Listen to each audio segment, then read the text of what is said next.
আসসালামু আলাইকুম ওয়া রাহমাতুল্লাহি ওয়া বারাকাতুহু। আলহামদুলিল্লাহি রাব্বিল আলামিন ওয়াস সালাতু ওয়াস সালামু আলা রাসূলিল কারীম ওয়া আলা আলিহি ওয়া আসহাবিহি আজমাইন। আম্মা বা'দু ফাআউযু বিল্লাহি মিনাশ শাইতানির রাজীম। বিসমিল্লাহির রাহমানির রাহিম। ওয়া মা খালাকতুল জিন্না ওয়াল ইনসা ইল্লা লিয়াবুদুন। সাল্লাল্লাহু আলাইহি। সমস্ত প্রশংসা আল্লাহ পাকের জন্য, যে আল্লাহ পাক আমাদেরকে সুস্থতার সাথে বাঁচিয়ে রেখে সাইয়্যিদুল আইয়াম সপ্তাহের শ্রেষ্ঠ দিন জুমার দিনে যে আল্লাহ পাক আমাদেরকে শয়তানের ওয়াসওয়াসা থেকে, শয়তানের কুমন্ত্রণা থেকে যে আল্লাহ তাআলা আমাদেরকে হেফাজত করে পৃথিবীর মধ্যে সর্বশ্রেষ্ঠ জায়গা মসজিদ ঘরে যে আল্লাহ তাআলা আমাদেরকে সবার আগে উপস্থিত হওয়া, একত্রিত হওয়া যে রব আমাদেরকে তৌফিক দান করলেন, সেই রবের কাছে আমরা কালিমাতুল শুকর আদায় করছি। আমরা সকলে বলছি আলহামদুলিল্লাহ। দ্রুত তাসলিমা বর্ষিত হোক সাইয়্যিদুল মুরসালিন, খাতামুন নবিয়্যিন, নবীদের নবী, বিশ্ব নবী জনাব মুহাম্মদুর রাসূলুল্লাহ সাল্লাল্লাহু আলাইহি সাল্লামের প্রতি, যিনি আমাদেরকে তাওহীদের সুমহান দীক্ষা দিয়েছেন, শিরক এবং বেদাত থেকে বাঁচার জন্য সুস্পষ্টভাবে সতর্ক করেছেন। আল্লাহুম্মা সাল্লি আলাইহি আল্লাহুম্মা বারিক আলাইহি। সম্মানিত উপস্থিতি, সম্মানিত মুসল্লিবৃন্দ, ইসলাম হচ্ছে একটি পূর্ণাঙ্গ জীবন ব্যবস্থার নাম। এই জীবন ব্যবস্থার ভেতরে আল্লাহ রাব্বুল আলামিন মানুষের জন্য সকল দিক এবং বিভাগের সকল প্রয়োজনীয় আল্লাহ রাব্বুল আলামিন পুঙ্খানুপুঙ্খরূপে আল্লাহ তাআলা উল্লেখ করেছেন। এই জীবন ব্যবস্থার ভেতরে আল্লাহ রাব্বুল আলামিন সকল শ্রেণীর মানুষের অধিকারের কথা আল্লাহ তাআলা উল্লেখ করেছেন। ইসলাম নামক জীবন ব্যবস্থার ভেতরে আল্লাহ রাব্বুল আলামিন ইসলামী জীবন ব্যবস্থা মূল নীতি সম্পর্কে আল্লাহ তাআলা আলোচনা করেছেন। সম্মানিত মুসল্লিবৃন্দ, আজকে আমরা যে বিষয়টি নিয়ে সংক্ষিপ্ত পরিসরে আলোচনা করব সেটি হচ্ছে ইসলামী জীবন ব্যবস্থা 12টি মূল নীতি নিয়ে আজকে আমরা আলোচনা করব ইনশাআল্লাহ। ইসলামী জীবন ব্যবস্থা 1 নম্বর মূলনীতি হচ্ছে আল্লাহ তাআলার ইবাদত করা, আল্লাহ তাআলার দাসত্ব করা, আল্লাহ তাআলার গোলামি করা এবং তার সাথে কাউকে শরীক স্থাপন না করা। একমাত্র কেবলমাত্র শুধুমাত্র আল্লাহ তাআলার ইবাদত করতে হবে। আল্লাহ তাআলা এই পৃথিবীতে কেন আমাদেরকে সৃষ্টি করলেন, কি কারণে আমাদেরকে সৃষ্টি করা হলো, আল্লাহ তাআলা সেই কথা কোরআনের মধ্যে আল্লাহ তাআলা উল্লেখ করেছেন। আল্লাহ রাব্বুল আলামিন বলেন, ওয়া মা খালাকুতুল জিন্না ওয়াল ইনসা ইল্লা লিয়াবুদুন। আল্লাহ তাআলা বলছেন, I did not create the mankind and jinkind except to worship me। আল্লাহ তাআলা বলছেন, আমি মানুষ আর জিন জাতিকে সৃষ্টি করেছি, আমি আল্লাহ তাআলার ইবাদত করার জন্য, দাসত্ব করার জন্য, গোলামি করার জন্য আমি মানুষ এবং জিন জাতিকে সৃষ্টি করেছি। আল্লাহ তাআলা অন্য কোনো কারণে সৃষ্টি করেন নাই। আল্লাহ তাআলা ইবাদত করার জন্য, আল্লাহ তাআলা দাসত্ব করার জন্য, আল্লাহ তাআলার গোলামি করার জন্য সৃষ্টি করেছেন। আল্লাহ তাআলা এই পৃথিবীতে যত নবী পাঠিয়েছেন, যত রাসূল পাঠিয়েছেন, প্রত্যেকটা নবী আল্লাহ তাআলার ইবাদতের কথা, আল্লাহ তাআলার দাসত্বের কথা তারা বলেছেন। আল্লাহ রাব্বুল আলামিন বলেন, ওয়ালাকাদ বা'আসনা ফি কুল্লি উম্মাতির রাসূলা আন ই'বুদুল্লাহা ওয়াজতানিবুত তাগুত। আল্লাহ তাআলা বলছেন, আমি প্রত্যেকটা জাতির কাছে, প্রত্যেকটা উম্মতের কাছে আমি রাসূল পাঠিয়েছি। তারা তাদেরকে দাওয়াত দিয়েছে আন ই'বুদুল্লাহ ওয়াজতানিবুত তাগুত। প্রত্যেকটা নবী দুইটা দাওয়াত দিয়েছেন। 1 নম্বর হচ্ছে আল্লাহ তাআলার ইবাদত করো, আল্লাহ তাআলার দাসত্ব করো, আল্লাহ তাআলার গোলামি করো। আর 2 নম্বর হচ্ছে ওয়াজতানিবুত তাগুত, তাগুতকে অস্বীকার করো। এখন প্রশ্ন হচ্ছে তাগুত কারা? তাগুত হচ্ছে আরবি শব্দ, যার অর্থ হচ্ছে সীমা লঙ্ঘনকারী। এজন্য আল্লাহ রাব্বুল আলামিন কোরআনে বলেছেন ইযহাব ইলা ফিরআউনা ইন্নাহু তাগা। আল্লাহ পাক মুসা আলাইহিস সালামকে বললেন ফিরআউনের কাছে যাও, কারণ সে তওবা করেছে, আল্লাহর সাথে সীমা লঙ্ঘন করেছে। তাগুত হচ্ছে আরবি শব্দ যারা বলছে সীমা লঙ্ঘনকারী। এই তাগুত হচ্ছে এমন এক শক্তি যারা আল্লাহ পাকের আইন মানে না, যারা আল্লাহ পাকের বিধান মানে না, যারা আল্লাহ পাকের শাসন মানে না এবং অপর কোনো ব্যক্তিদেরকে আল্লাহ পাকের আইন, আল্লাহ পাকের শাসন, আল্লাহ পাকের বিধান যারা মানতে দেয় না তাদেরকে বলা হয় তাগুত। এজন্য আল্লাহ রাব্বুল আলামিন কোরআনে বলেছেন আল্লাহর প্রতি ঈমান আনার আগে তাগুতকে অস্বীকার করতে হবে, তাগুতের সাথে সম্পর্ক কাট করতে হবে।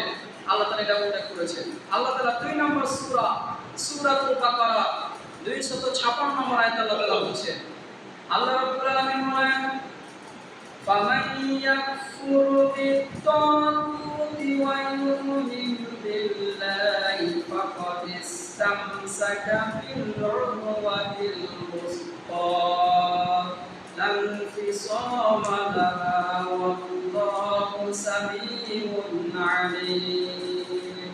আল্লাহ তাআলা বলছেন ফামান ইয়াকফুর বিত-তাগুত, আল্লাহ পাক বলছে যারা তাগুতের সাথে সম্পর্ককে ছিন্ন করবে, ওয়া ইউমিন বিল্লাহ, আল্লাহর প্রতি যারা ঈমান আনবে, ফাকাদ ইসতামসাকা বিল উরওয়াতিল ওয়াসতা, আল্লাহ পাক বলছেন তারা এমন একটি হাতল অবলম্বন করেছে যা কখনোই তাদেরকে ছিন্ন করবে না, ধ্বংস করে দেবে না।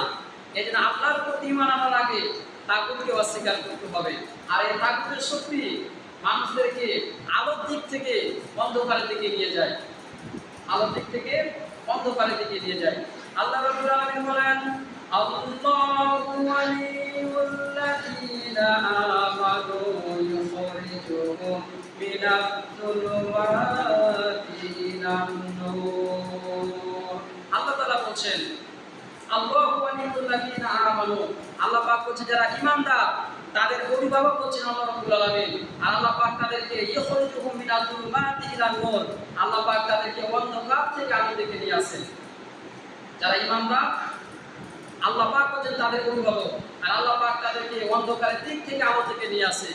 আর তাগুত সম্পর্কে বলা হচ্ছে আল্লাহ তাআলা বলেন ওয়াল্লাযীনা কাফারু আউলিয়াউহুম তাগুত ইউখরিজুনাহুম মিনান নূরি ইলান যুলুমাত উলাইকা আসহাবুন নার হুম ফিহা খালিদুন। আল্লাহ তাআলা বলেন ওয়াল্লাযীনা কাফারু আউলিয়াউহুম তাগুত ইউখরিজুনাহুম মিনান নূরি ইলা যুলুমাত। আল্লাহ পাক বলেন যারা কাফের তাদের অভিভাবক হচ্ছে তাগুত। আর তাগুতের শক্তি মানুষদেরকে আলোর দিক থেকে অন্ধকারের দিকে নিয়ে যায়। আল্লাহর পথ থেকে, কোরআনের পথ থেকে মানুষদেরকে মানুষের তৈরি করা মতবাদের দিকে তারা ধাবিত করে। এজন্য আল্লাহ তাআলা বলেন আল্লাহর প্রতি ঈমান আনার আগে তাগুতকে অস্বীকার করতে হবে, তাগুতের সাথে সম্পর্ক কাট করতে হবে। এজন্য আল্লাহ তাআলা যত নবী পাঠিয়েছেন সমস্ত নবী দুইটা দাওয়াত দিয়েছে। এক নম্বর হচ্ছে আল্লাহ পাকের ইবাদত করো, আল্লাহ দাসত্ব করো, আল্লাহর গোলামি করো। আর দুই নম্বর হচ্ছে তাগুতের সাথে সম্পর্ক বিচ্ছিন্ন করো। এই দাওয়াত দিয়েছেন সমাজের মুসলিমবৃন্দ। তাহলে ইসলামিক জীবন ব্যবস্থার এক নম্বর মূলনীতি হচ্ছে আল্লাহ তাআলার ইবাদত করতে হবে, আল্লাহ দাসত্ব করতে হবে, আল্লাহর গোলামি করতে হবে। এখন প্রশ্ন হচ্ছে ইবাদত কাকে বলা হয়? ইবাদত হচ্ছে আল্লাহ পাক যেগুলো আদেশ করেছেন সেগুলো মেনে চলা, আর আল্লাহ যেগুলো নিষেধ করেছেন সেগুলো থেকে বিরত থাকার নামই হচ্ছে ইবাদত। একেবারে শর্টকাট ডেফিনেশন, আল্লাহ যেগুলো আদেশ করেছেন সেগুলো আপনাকে মেনে চলতে হবে, আর আল্লাহ পাক যেগুলো নিষেধ করেছেন তার থেকে আপনাকে বিরত থাকতে হবে। এই ইবাদত আপনি কতদিন পর্যন্ত করবেন? অনেকে আছে শুধু রমজান মাসে আল্লাহর ইবাদত করে, অনেকে আছে শুধু নির্বাচনের সময় আল্লাহর ইবাদত করে, 5 ওয়াক্ত সালাত আদায় করে। এখন প্রশ্ন হচ্ছে এই ইবাদত আপনি কতক্ষণ পর্যন্ত করবেন? আল্লাহ রাব্বুল আলামিন সূরাতুল হিজরের 99 নম্বর আয়াতে আল্লাহ তাআলা বলছেন ওয়া'বুদ রাব্বাকা হাত্তা ইয়াতিয়াকাল ইয়াকিন। আল্লাহ তাআলা বলছেন তোমার মৃত্যু আসার আগ পর্যন্ত যার ইবাদত করতে হবে, যার দাসত্ব করতে হবে, যার গোলামি করতে হবে, তিনি কে? আল্লাহ রাব্বুল আলামিন। সে আল্লাহ পাকের ইবাদত করতে হবে, সে আল্লাহ পাকের গোলামি করতে হবে, সে আল্লাহ পাকের দাসত্ব করতে হবে। তাহলে ইসলামী জীবন ব্যবস্থা এক নম্বর মূলনীতি হচ্ছে আল্লাহ পাকের ইবাদত করতে হবে, আল্লাহ দাসত্ব করতে হবে, আল্লাহ গোলামি করতে হবে। নাম্বার 2, 2 নাম্বার হচ্ছে ইসলামী জীবন ব্যবস্থা। 2 নাম্বার মূলনীতি হচ্ছে আল্লাহ তাআলার ইবাদতের পরে পিতামাতার খেদমত করতে হবে, পিতামাতার সাথে সদাচরণ করতে হবে। আল্লাহ রাব্বুল আলামিন তার ইবাদতের পরেই পিতামাতার খেদমতের কথা আল্লাহ তাআলা বলেছেন। আল্লাহ রাব্বুল আলামিন বলেন, ওয়া ক্বাদা রাব্বুকা আল্লা তা'বুদু ইল্লা ইয়্যাহু ওয়া বিল ওয়ালিদাইনি ইহসানা। আল্লাহ তাআলা বলছেন, তোমার রবের পক্ষ থেকে এক চূড়ান্ত সিদ্ধান্ত হয়েছে, আল্লাহ ছাড়া কারো ইবাদত করা যাবে না, আল্লাহ ছাড়া কারো দাসত্ব করা যাবে না, আল্লাহ ছাড়া কারো গোলামি করা যাবে না। ওয়া বিল ওয়ালিদাইনি ইহসানা, এবং পিতামাতার সাথে ভালো ব্যবহার করতে হবে, তাদের সাথে সদাচরণ করতে হবে। আল্লাহ পাক বলছেন, ইম্মা ইয়াবলুগান্না ইনদাকাল কিবারা আহাদুহুমা আও কিলাহুমা ফালা তাকুল লাহুমা উফফিন ওয়া লা তানহারহুমা ওয়া কুল লাহুমা কাওলান কারীমা। আল্লাহ তাআলা বলছেন, পিতামাতা একজন বা উভয় যদি বার্ধক্যে পৌঁছে যায়, আল্লাহ পাকের অর্ডার হচ্ছে উফফি ওয়ালা তানহারহুমা। আল্লাহ তাআলা বলছেন পিতামাতার সাথে উফ শব্দ ব্যবহার করবে না, ওয়ালা তানহারহুমা, তাদের সাথে ভৎসনা উচ্চ স্বরে কথা বলবে না, তাদেরকে ধমক দিয়ে কথা বলবে না। পিতামাতার সাথে আপনি কেমন ব্যবহার করবেন আল্লাহ তাআলা কোরআনে মধ্যে আল্লাহ তাআলা বলে দিয়েছেন। আল্লাহ পাক বলছেন, ওয়া কুল লাহুমা কাওলান কারীমা। আল্লাহ তাআলা বলছেন পিতামাতার সাথে সম্মানজনক, সম্মানসূচক ব্যবহার করো। আর পিতামাতা যদি মারা যায়, তাদের জন্য দোয়া করবে, রব্বির হামহুমা কামা রাব্বায়ানি সগীরা। এই দোয়াটি পাঠ করতে হবে, পিতামাতার খেদমত করতে হবে। পিতামাতা যদি মুশরিক হয় বা মুসলিম হয়, এরপরও পিতামাতার খেদমত আপনাকে করতে হবে। পিতামাতার সাথে আপনি খারাপ আচরণ করতে পারবেন না। শুধু একটি জায়গায় পিতামাতার কথা মানা যায় না। পিতামাতা যদি আল্লাহর সাথে শিরক করতে বলে, আল্লাহ পাককে নাফরমানি হয়ে যায়, এমন কাজ যদি বলে, এই জায়গায় শুধু পিতামাতার কথা মানা যাবে না। তাছাড়া সকল ক্ষেত্রে, সকল জায়গায় পিতামাতার কথা আপনাকে মানতে হবে। আজকে আমাদের সমাজে, আমাদের দেশে অনেক মানুষ রয়েছে যারা পিতামাতার সাথে খারাপ আচরণ করে, পিতামাতাকে গালি দেয়। আপনার ক্যারিয়ার নষ্ট হবে, আপনার জীবন ধ্বংস হয়ে যাবে, আপনি জীবনে শান্তি পাবেন না। নবী করিম সাল্লাল্লাহু আলাইহি ওয়াসাল্লাম বলেছেন, 3 ব্যক্তি দোয়া কখনো ফেরত দেওয়া হয় না, তার মধ্যে অন্যতম একজন হচ্ছে পিতামাতার দোয়া। পিতামাতা যখন আল্লাহর কাছে দোয়া করে, আল্লাহ রাব্বুল আলামিন সেটা সাথে সাথে অ্যাকসেপ্ট করে না, আল্লাহ তাআলা কবুল করে নেন। এই জন্য পিতামাতার সাথে ভালো ব্যবহার করতে হবে, তাদের সাথে সুন্দর আচরণ করতে হবে। আর পিতামাতার সাথে যদি আপনি খারাপ আচরণ করেন, আপনি রাস্তার ফকির হবেন, আপনার ক্যারিয়ার নষ্ট হয়ে যাবে, আপনার জীবনে শান্তি থাকবে না। এই জন্য পিতামাতার সাথে আমাদেরকে ভালো ব্যবহার করতে হবে। ইসলামী জীবন ব্যবস্থা 2 নাম্বার মূলনীতি হচ্ছে পিতামাতার সাথে ভালো ব্যবহার করতে হবে। নাম্বার 3 নাম্বার হচ্ছে আত্মীয় স্বজন যারা গরিব মিসকিন রয়েছে, তাদের হক আপনাকে আদায় করতে হবে। আল্লাহ রাব্বুল আলামিন সূরাতুল বানি ইসরাঈল আল্লাহ তাআলা বলছেন, ওয়া আতিদাল কুরবা হাক্কাহু ওয়াল মিসকিনা ওয়া ইবনাস সাবিল। আল্লাহ তাআলা বলছেন, তোমার আত্মীয় স্বজন যারা অভাবগ্রস্ত, যারা মুসাফির, তাদের হক আদায় করো। পিতামাতার খেদমত করতে হবে, আল্লাহর ইবাদত করতে হবে, তারপরে আত্মীয় স্বজনের হক আপনাকে আদায় করতে হবে।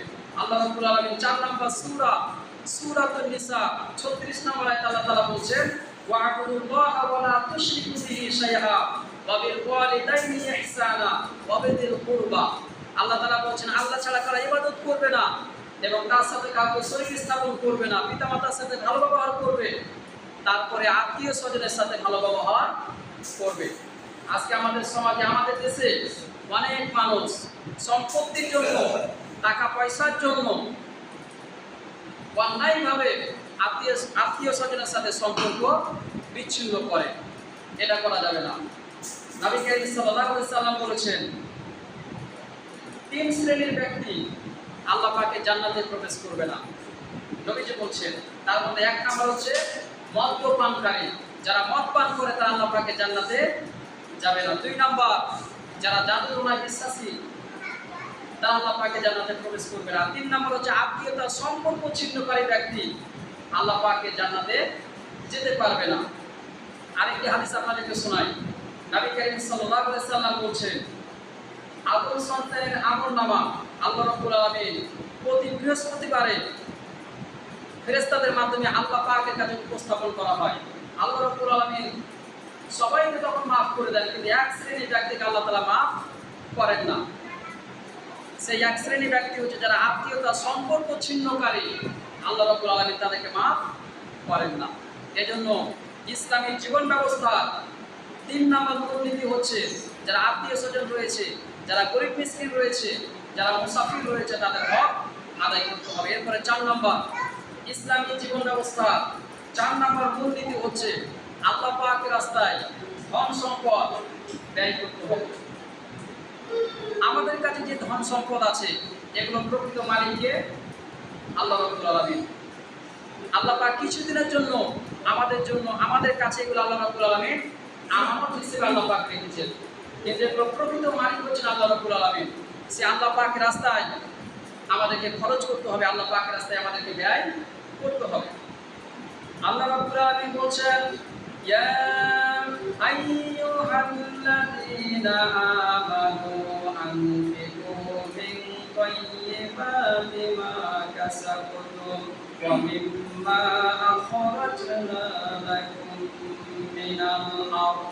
আল্লাহ রাব্বুল আলামিন 2 নম্বর সূরাতুল বাকারা 267 নম্বর আয়াতে আল্লাহ তাআলা বলছেন, হে বিশ্বাসীগণ, তোমরা যা উপার্জন করো, জমিন থেকে যা উপার্জন করো, আর আমি আল্লাহ পাক তোমাদেরকে যে সব ধন সম্পদ দিয়েছি তা থেকে আল্লাহ পাকের রাস্তায় উত্তম জিনিস আল্লাহ পাকের রাস্তায় দান করো, প্রিয় জিনিসটা আল্লাহ পাকের রাস্তায় দান করো। কিন্তু আমাদের টেন্ডেন্সি হচ্ছে আমরা যখন আল্লাহ পাকের রাস্তায় দান করি সবচেয়ে ছিঁড়া যেটা জিনিস, ছিঁড়া টাকাটা আল্লাহ রাস্তায় দান করি। আল্লাহ পাকের রাস্তায় প্রিয় জিনিস দান করতে হবে। আল্লাহ তাআলা বলেছেন, লা তানালুল বিররা হাত্তা তুনফিকু মিম্মা তুহিব্বুন। আল্লাহ পাক বলেছেন, তোমরা ততক্ষণ পর্যন্ত কল্যাণ লাভ করতে পারবে না, ওয়েলফেয়ার লাভ করতে পারবে না যতক্ষণ পর্যন্ত না প্রিয় জিনিস আল্লাহ পাকের রাস্তায় দান করো। আল্লাহ পাকের রাস্তায় প্রিয় জিনিস আমাদেরকে দান করতে হবে। আর যারা আল্লাহ পাকের রাস্তায় দান করবে, আল্লাহ রাস্তায় যারা ব্যয় করবে, স্পেন্ড যারা করবে, কিয়ামতের দিন তাদের কোনো ভয় থাকবে না, তাদের কোনো দুঃখ থাকবে না। আল্লাহ পাক বলছেন, আল্লাযীনা ইউনফিকুনা আমওয়ালাহুম বিল-লাইলি ওয়ান-নাহারি সিররান ওয়া আলানিয়াতান ফালাহুম আজরুহুম 'ইনদা রাব্বিহিম ওয়া লা খাউফুন 'আলাইহিম ওয়া লা হুম ইয়াহজানুন। আল্লাহ রাব্বুল আলামিন বলছেন, যারা দিনে এবং রাতে, প্রকাশ্যে এবং গোপনে যারা আল্লাহ পাকের রাস্তায় দান করবে, লাহুম আজরুহুম ইনদা রাব্বিহিম, তাদের পুরস্কার রয়েছে আল্লাহ পাকের কাছে। ওয়ালা খাউফুন আলাইহিম ওয়ালা হুম ইয়াহজানুন। আল্লাহ পাক বলেছেন, কিয়ামতের দিন তাদের কোনো ভয় থাকবে না, তাদের কোনো দুঃখ থাকবে না যারা আল্লাহ পাকের রাস্তায় দান করবে। এখন প্রশ্ন হচ্ছে, আপনি কখন আল্লাহ পাকের রাস্তায় আপনি ধন সম্পদ ব্যয় করবেন? আপনি কি আপনার মৃত্যুর পরে আপনি কি ব্যয় করতে পারবেন?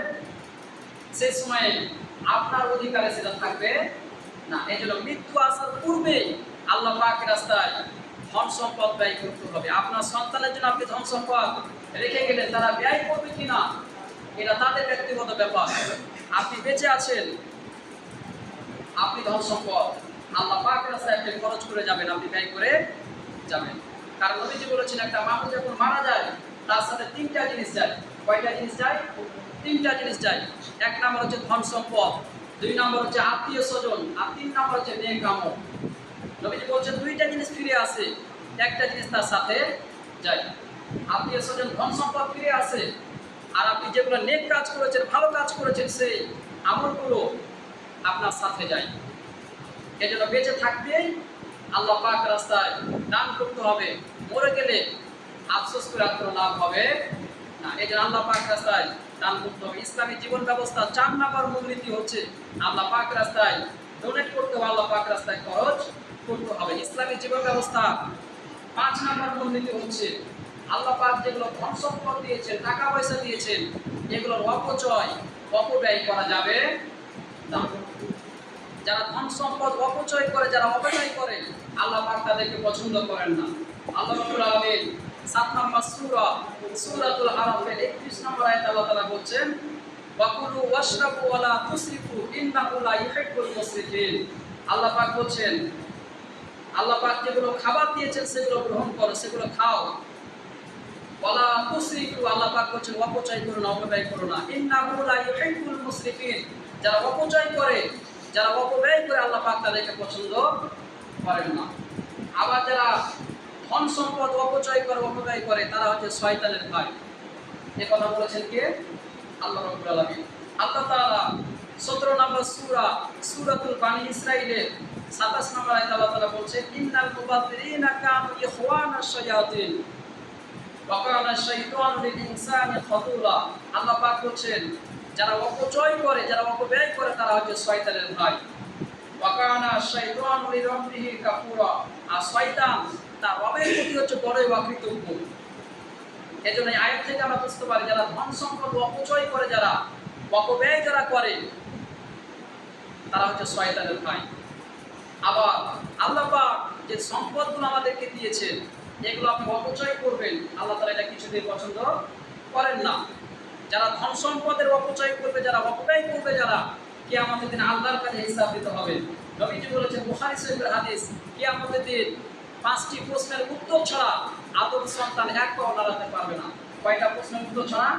5টা প্রশ্নের উত্তর ছাড়া আদম সন্তান এক পাও নাড়াতে পারবে না। তার মধ্যে এক নম্বর প্রশ্ন হচ্ছে, সারাটি জীবন আপনি কোন কাজে ব্যয় করেছেন? আপনি আল্লাহর পথে ব্যয় করেছেন না কোন নেতার পিছনে আপনি ব্যয় করেছেন? আপনাকে হিসাব দিতে হবে। 2 নম্বর হচ্ছে, প্রত্যেকটা মানুষের জীবনে একটা যৌবনকাল আছে, এই যৌবনকাল আপনি কোন কাজে ব্যয় করেছেন? ইসলামের পথে না ইসলামের বিপক্ষে আপনি ব্যয় করেছেন? আল্লাহর কাছে হিসাব দিতে হবে। এরপরে 3 নম্বর হচ্ছে, ধন সম্পদ আপনি কোন পথে উপার্জন করেছেন?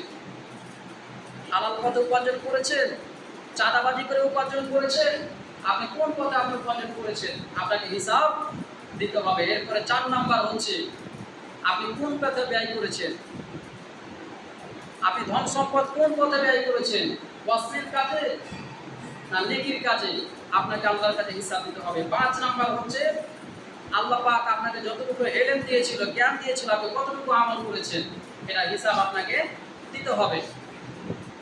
এই জন্য ধন সম্পদ অপচয় করা যাবে না, অপব্যয় করা যাবে না।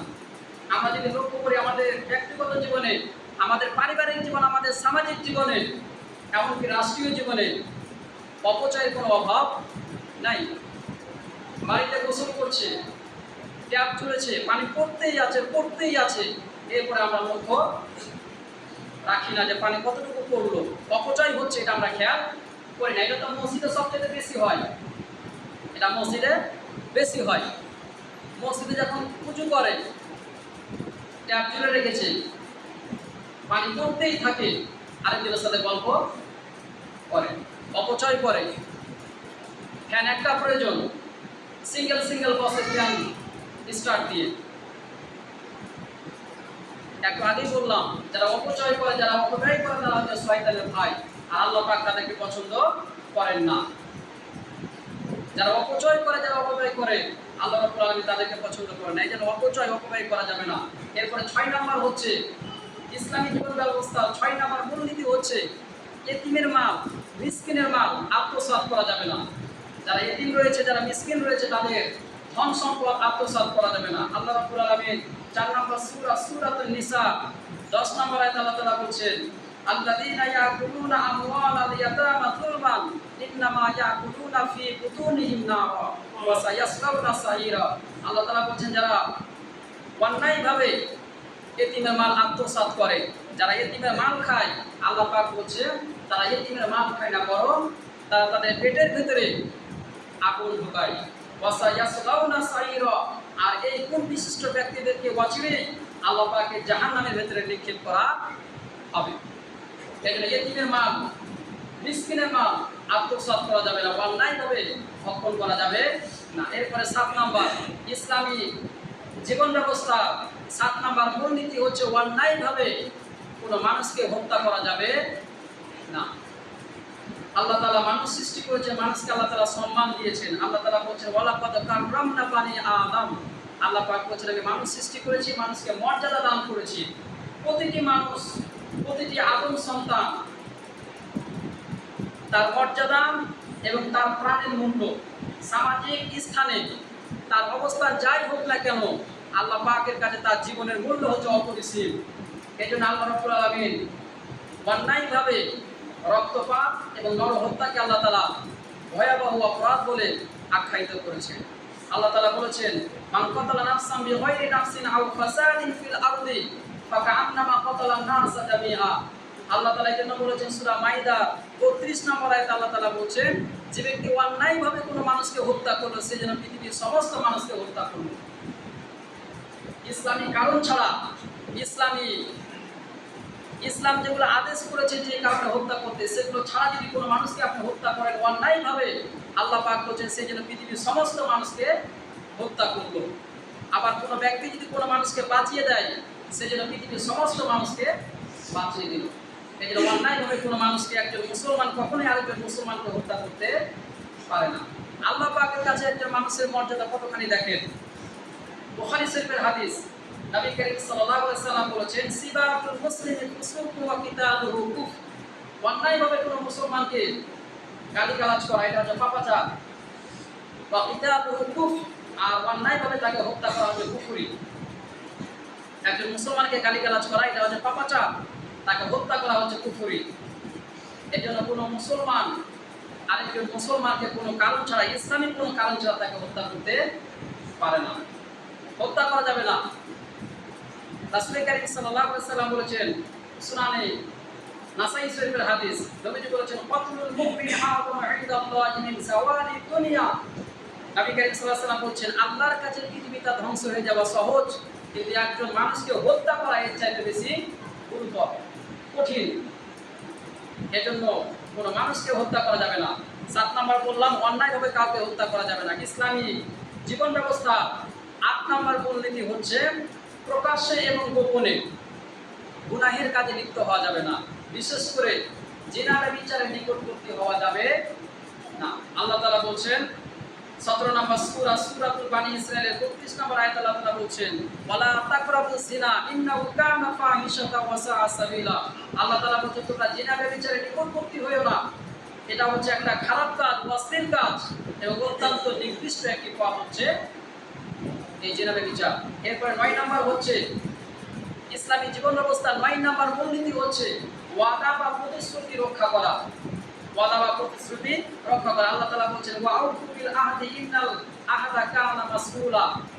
আল্লাহ পাক বলেছেন তোমরা তোমাদের ওয়াদাকে পূর্ণ করো, কারণ কিয়ামতের দিন তোমাদের ওয়াদা সম্পর্কে জিজ্ঞাসা করা হবে, আল্লাহর কাছে জবাব দিতে হবে। নবী করিম সাল্লাল্লাহু আলাইহি ওয়াসাল্লাম বলেছেন যার মধ্যে 4টি অভ্যাস থাকবে সে নিঃসন্দেহে নির্ভেজাল মুনাফিক। ১ নম্বর হচ্ছে কেউ যদি আমানতের খিয়ানত করে সে নির্ভেজাল মুনাফিক। ২ নম্বর হচ্ছে কেউ যদি কথা বলার সময় মিথ্যা কথা বলে সে হচ্ছে নির্ভেজাল মুনাফিক। ওয়াদা দিয়ে যদি ওয়াদা ভঙ্গ করে সে হচ্ছে নির্ভেজাল মুনাফিক। আর ৪ নম্বর কেউ যদি কথায় গালিগালাজ করে সে হচ্ছে নির্ভেজাল মুনাফিক। তার মধ্যে আমরা একটি পেলাম যারা ওয়াদা দিয়ে ওয়াদা ভঙ্গ করে এরা হচ্ছে মুনাফিক, নির্ভেজাল মুনাফিক। এই জন্য ওয়াদা দিয়ে আমাদেরকে ওয়াদা রাখতে হবে। এরপরে ১০ নম্বর ওয়ালা তাকফু মা লাইসা লাকা বিহি ইলম। ইসলামী জীবন ব্যবস্থা ১০ নম্বর মূলনীতি হচ্ছে যে বিষয়ে আপনার জ্ঞান নাই সেই বিষয়ে আপনাকে কথা বলা যাবে না। ইন্না সামআ ওয়াল বাসারা ওয়াল ফুআদা কুল্লু উলাইকা কানা আনহু মাসউলা।